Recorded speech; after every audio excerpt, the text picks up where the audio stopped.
After putting the world on edge, authorities in Liberty County are now searching for a self-proclaimed psychic who phoned in a tip about the location of a supposed mass grave.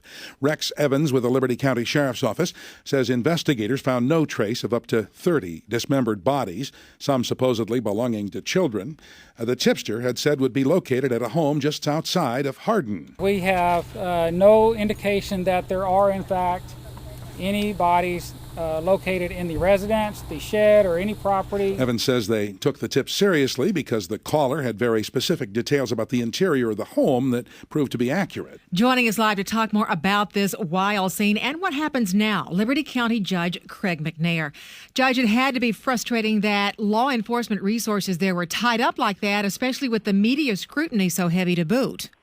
Yes, it was. It was quite surprising.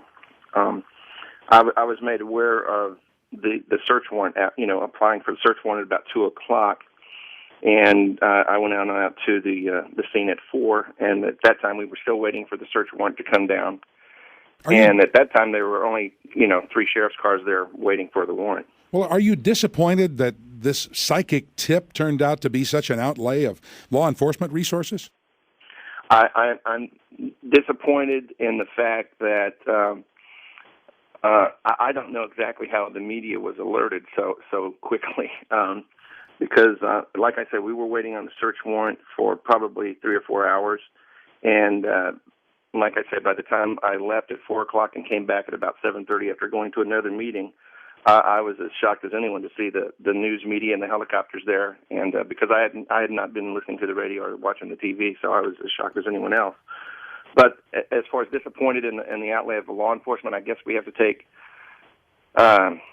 these things seriously. I was kind of surprised at the how fast it accelerated into the media frenzy that it created. But as far as that's concerned, but I'm totally relieved that there was absolutely nothing to be found. Sure. On that note. Well, crying wolf, if that is the case, is always dangerous. How might this affect the way future tips are handled there?